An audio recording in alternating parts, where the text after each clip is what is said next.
जो अपनी गलतियों से सीखता है और दूसरे तरीके अपनाता है वही सफल होता है। दोस्तों वेरी गुड मॉर्निंग, स्वागत है आप सभी का आपके अपने चैनल ऑनलाइन स्टडी पॉइंट में। और आज है 26 सितंबर। आज हम देखेंगे 26 सितंबर के महत्वपूर्ण करंट अफेयर्स प्रश्नों को। दोस्तों अगर आपने अभी तक हमारे चैनल को सब्सक्राइब नहीं किया है तो फटाफट सब्सक्राइब कर लीजिए और साथ ही बेल आइकन ज़रूर दबा लीजिए ताकि हमारे वीडियोस की नोटिफिकेशन आपको मिलती रहें। चलिए शुरू करते हैं आज के महत्वपूर्ण करंट अफेयर्स प्रश्नों को। आज का पहला सवाल है, हाल ही में आईसीआईसीआई लोम्बार्ड ने किसको एमडी और सीईओ के रूप में नियुक्त किया है? इसका सही जवाब है ऑप्शन बी, संजीव मंत्री को। ये है संजीव मंत्री, जैसा कि आप पिक्चर में देख रहे हैं। और आईसीआईसीआई लोम्बार्ड की बात करें तो यह एक जनरल इंश्योरेंस कंपनी है और इसी के एमडी और सीईओ के रूप में संजीव मंत्री को नियुक्त किया गया है। संजीव मंत्री को भार्गव दास गुप्ता की जगह ICICI Lombard general insurance company का नया एमडी और सीईओ नामित किया गया है। संजीव मंत्री 20 वर्षों से अधिक समय तक आईसीआईसीआई समूह के साथ रहे हैं और उन्होंने 2003 में आईसीआईसीआई बैंक के साथ अपना करियर शुरू किया था। आईसीआईसी के लोम्बार्ड के निवर्तमान एमडी और सीईओ भार्गव दास गुप्ता को एडीबी यानी एशियाई डेवलपमेंट बैंक के उपाध्यक्ष के रूप में नियुक्त कर दिया गया है। तो दोस्तों इन दोनों लोगों को आप याद रखिएगा, ये बहुत ही इंपॉर्टेंट है। संजीव मंत्री बन गए हैं ICICI Lombard general insurance company के नए एमडी और सीईओ, जबकि भार्गव दास गुप्ता जो कि जिन्हें रिप्लेस किया है संजीव मंत्री ने, वो अब एडीबी के उपाध्यक्ष के रूप में कार्य करेंगे। बात करें आईसीआईसीआई लोम्बार्ड के बारे में तो इसकी स्थापना हुई थी 2001 में। मुख्यालय है मुंबई महाराष्ट्र। एमडी सीईओ कौन बन गए हैं? तो यह बन गए हैं संजीव मंत्री। अब देख लेते हैं 2023 में की गई कुछ अन्य प्रमुख नियुक्तियों के बारे में। रॉ के नए प्रमुख कौन बने हैं? रवि सिन्हा। और दोस्तों रॉ का फुल फॉर्म क्या होता है? Research and analysis wing. RPFS के महानिदेशक कौन बने हैं? मनोज यादव। आईसीजी के 25वें महानिदेशक कौन है? राकेश पाल। और आईसीजी का फुल फॉर्म क्या होता है? Indian coast guard. बीएसएफ के नए महानिदेशक कौन बने हैं? यानी बॉर्डर सिक्योरिटी फोर्स के महानिदेशक बन गए हैं नितिन अग्रवाल। तो इन नियुक्तियों को आप लोग जरूर याद रखिएगा, ये बहुत ही महत्वपूर्ण है। नेक्स्ट है, हाल ही में भारत का पहला लाइट हाउस महोत्सव का आयोजन कहाँ हुआ है? इसका सही जवाब है ऑप्शन सी, गोवा राज्य में। 23 सितंबर को भारत एक ऐतिहासिक घटना का गवाह बना क्योंकि देश के पहले लाइट हाउस उत्सव ने गोवा की सुरम्य राज्य को रोशन कर दिया। केंद्रीय बंदरगाह, शिपिंग और जलमार्ग मंत्रालय द्वारा आयोजित यह महोत्सव पूरे भारत में 75 लाइट हाउसों को संपन्न पर्यटन केंद्रों में बदलने के लिए एक भव्य दृष्टि का हिस्सा है। और यह गोवा में जो Indian light house festival start किया गया है वह कब से कब तक चलेगा? तो यह 23 सितंबर से शुरू होकर 25 सितंबर तक चलेगा। तो इसे आप लोग याद रखिएगा। पहला लाइट हाउस उत्सव कहाँ मनाया जा रहा है? गोवा राज्य में। बात करें गोवा राज्य की तो इसकी राजधानी है पणजी। मुख्यमंत्री है प्रमोद सावंत। राज्यपाल है पीएस श्रीधरन पिल्लई। लोकसभा सीट है यहाँ से 2 और राज्यसभा सीट है यहाँ से 1। अब देख लेते हैं राज्यों में मनाए जाने वाले कुछ अन्य प्रमुख महोत्सवों एवं त्योहारों को। नुआखाई महोत्सव कहाँ मनाया गया है दोस्तों? तो यह मनाया गया है उड़ीसा में। लोसार महोत्सव कहाँ मनाया जाता है? यह मनाया जाता है लद्दाख में। हरेला पर्व कहाँ मनाया जाता है? तो यह उत्तराखंड में मनाया जाता है। हरेली त्योहार कहाँ मनाया जाता है? तो यह छत्तीसगढ़ में मनाया जाता है। हरेला और हरेली दोनों को याद रखिएगा, ये कूका और कुकी जैसे ही है। जैसे जनजातियां थी कि कूका जनजाति और कुकी जनजाति, वैसे ही हरेला पर्व और हरेली त्योहार है, तो इसे आप लोग याद रखिएगा। हाल ही में किस राज्य में भारत का 54वां टाइगर रिजर्व वीरांगना दुर्गावती टाइगर रिजर्व मिला है?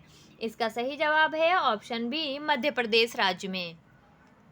देश में सबसे ज्यादा बाघों का घर मध्य प्रदेश को बाघों के लिए वीरांगना दुर्गावती टाइगर रिजर्व नाम से एक नया संरक्षित क्षेत्र मिल गया है। मध्य प्रदेश सरकार ने वीरांगना दुर्गावती टाइगर रिजर्व का अनावरण कर दिया है, जो राज्य का 7वां और भारत का 54वां टाइगर रिजर्व बन गया है। मध्य प्रदेश ने 2022 की जनगणना में बाघ राज्य का दर्जा बरकरार रखा और राज्य में बाघों की संख्या 2018 में 526 से बढ़कर 785 हो गई है। तो इसे आप लोग याद रखिएगा। वीरांगना दुर्गावती टाइगर रिजर्व कहाँ पर स्थित है? तो यह मध्य प्रदेश में स्थित है। बात करें मध्य प्रदेश की तो इसकी राजधानी है भोपाल। मुख्यमंत्री हैं शिवराज सिंह चौहान। राज्यपाल हैं मंगू भाई छगन भाई पटेल। लोकसभा सीट है यहाँ से 29 और राज्यसभा सीट है यहाँ से 11। दोस्तों, आप सभी के लिए अर्धवार्षिक करंट अफेयर्स जनवरी से अगस्त तक की अपडेटेड करंट अफेयर्स की पीडीएफ आ चुकी है, जिसके अंतर्गत सभी करंट अफेयर्स को टॉपिक वाइज डिस्कस करते हुए उसके साथ एमसीक्यू फॉर्म में 800 से ज़्यादा प्रश्नों को जोड़ा गया है, ताकि आप उन्हें पढ़कर उनके बारे में प्रैक्टिस सेट क्वेश्चन भी करते रहें और आपकी कोई भी तैयारी में कमी ना रह जाए। दोस्तों, आपके जो पीडीएफ है यह आपके डिस्क्रिप्शन में नीचे लिंक में दे दी गई है और वहां से जाकर आप उसे डाउनलोड कर सकते हैं। अगर वहां आपको कोई दिक्कत आती है तो आप इस दिए गए नंबर पर व्हाट्सएप कर सकते हैं और कॉल कर सकते हैं। हाल ही में किसको पूर्वोत्तर में फूड एनिमल का टैग दे दिया गया है? इसका सही जवाब है ऑप्शन बी, मिथुन को। ये है मिथुन, एक एनिमल होता है जैसा कि आप देख रहे हैं। भारतीय खाद्य सुरक्षा और मानक प्राधिकरण यानी FSSAI ने हाल ही में मिथुन को खाद्य पशु के रूप में मान्यता दे दी है, जिससे इसके व्यावसायिक उपयोग के लिए दरवाजे खुल गए हैं। मिथुन को फूड एनिमल के रूप में मान्यता और इसके मांस को एक वाणिज्यिक उत्पाद के रूप में बढ़ावा देने के प्रयासों से वास्तव में इस क्षेत्र के लिए महत्वपूर्ण आर्थिक और सांस्कृतिक प्रभाव पड़ सकते हैं। और दोस्तों, FSSAI का फुल फॉर्म क्या होता है? तो इसका फुल फॉर्म होता है food safety and standards authority of India. भारतीय खाद्य सुरक्षा और मानक प्राधिकरण यानी FSSAI की बात करें तो इसकी स्थापना हुई थी 5 सितंबर 2008 को। इसका मुख्यालय है नई दिल्ली में। चेयरपर्सन है राजेश भूषण और CEO हैं गंजी कमला वीराव। तो इसे भी आप लोग याद रखिएगा। हाल ही में किसने मोटर ग्रैंड प्रिक्स भारत 2023 जीत लिया है? इसका सही जवाब है ऑप्शन डी, मार्को बेजेची। ये है मार्को बेजेची, जैसा कि आप पिक्चर में देख रहे हैं। मार्को बेजेची ने 23 सितंबर को नोएडा के बुद्ध इंटरनेशनल सर्किट में पहली भारतीय ग्रैंड प्रिक्स जीत ली है। इसमें स्पेन के जॉर्ज मार्टिन और फ्रांस के फेबियो क्वार्टारो को क्रमशः दूसरे और तीसरे स्थान पर रखा गया है। सवारों पर तनाव कम करने के लिए दौड़ 21 लैप्स की कम दूरी पर आयोजित की गई थी। प्रत्येक मोटर ग्रैंड प्रिक्स मोटो 2 और मोटो 3 दौड़ में टीमों की कुल संख्या क्रमशः 11, 16 और 14 थी। अब देख लेते हैं 2023 में दिए गए कुछ अन्य प्रमुख खेल पुरस्कारों को। डूरंड कप 2023 किसने जीता? मोहन बगान FC ने। संतोष ट्रॉफी 2023 का खिताब किसने जीता? कर्नाटका राज्य ने। हॉकी एशिया कप 2023 किसने जीता है? भारत ने। टाटा IPL 2023 किसने जीता है? चेन्नई सुपर किंग्स ने। दोस्तों, इन स्पोर्ट्स अवार्ड को आप जरूर याद रखिएगा, यहाँ से क्वेश्चन बनते ही बनते हैं। हाल ही में इंडिया स्मार्ट सिटी कॉन्क्लेव 2023 का आयोजन कब और कहाँ किया जा रहा है? तो दोस्तों, इसका सही जवाब है ऑप्शन सी, 26 सितंबर को। 26 सितंबर को इंडिया स्मार्ट सिटी कॉन्क्लेव 2023 का आयोजन इंदौर मध्य प्रदेश में आयोजित किया जा रहा है। आवास और शहरी मामलों के मंत्रालय द्वारा 26-27 सितंबर 2023 को इंदौर मध्य प्रदेश में इंडिया स्मार्ट सिटीज कॉन्क्लेव 2023 का आयोजन किया जा रहा है। यह कॉन्क्लेव शहरों को मिशन के तहत किए गए उनके अनुकरणीय कार्यों को प्रदर्शित करने के लिए एक मंच प्रदान करेगा। इंडिया स्मार्ट सिटीज अवार्ड प्रतियोगिता 2022 के चौथे संस्करण को राष्ट्रपति द्रौपदी मुर्मू द्वारा सम्मानित किया जाएगा। तो इसे आप लोग याद रखिएगा। यह कहाँ आयोजित किया जा रहा है? India smart cities conclave. तो यह 26-27 सितंबर को इंदौर में आयोजित किया जा रहा है।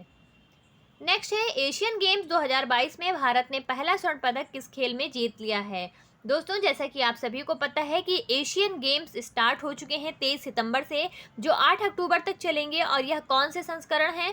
तो यह एशियन गेम का 19वां संस्करण है। इसमें 45 देशों के 12,000 खिलाड़ी भाग ले रहे हैं और इसका आयोजन कहाँ किया गया है? तो चाइना के हांगझू में किया गया है। अब देख लेते हैं कि पहला स्वर्ण पदक किस खेल में भारत ने जीत लिया है। तो इसका सही जवाब है ऑप्शन सी, निशानेबाजी में।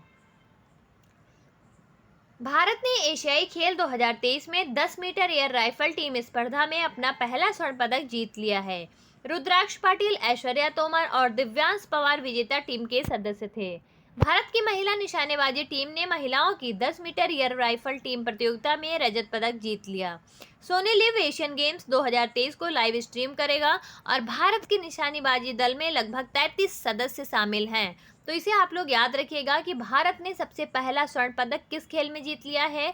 तो जीत लिया है निशानेबाजी में। विश्व फार्मासिस्ट दिवस कब मनाया जाता है? इसका सही जवाब है ऑप्शन बी 25 सितंबर को। वैश्विक स्वास्थ्य में फार्मासिस्टों को योगदान को पहचानने और सम्मानित करने के लिए 25 सितंबर को विश्व फार्मासिस्ट दिवस मनाया जाता है।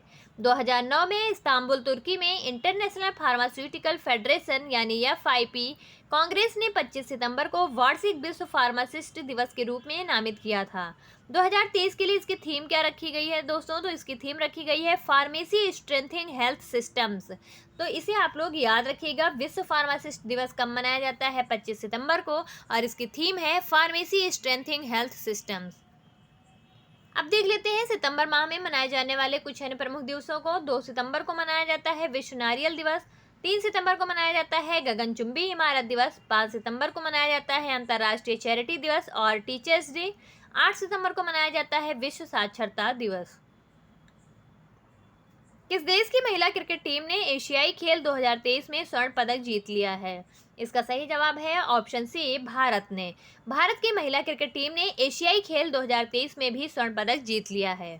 ये है इंडियन क्रिकेट टीम जो अपनी खुशी को जाहिर करते हुए भारत की महिला क्रिकेट टीम ने एशियाई खेल 2023 के फाइनल में श्रीलंका को हराकर स्वर्ण पदक जीत लिया है। इस संस्करण में यह भारत का दूसरा गोल्ड है। भारतीय टीम का नेतृत्व हरमनप्रीत कौर ने किया है और भारत ने श्रीलंका को 19 रनों से हराकर यह पदक जीता है। तो इसे आप लोग याद रखिएगा, बहुत ही महत्वपूर्ण प्रश्न है। आज का आखिरी सवाल है, भारत की पहली ग्रीन हाइड्रोजन फ्यूल सेल बस को किस राज्य यूटी में लॉन्च किया गया? इसका सही जवाब है ऑप्शन बी दिल्ली में।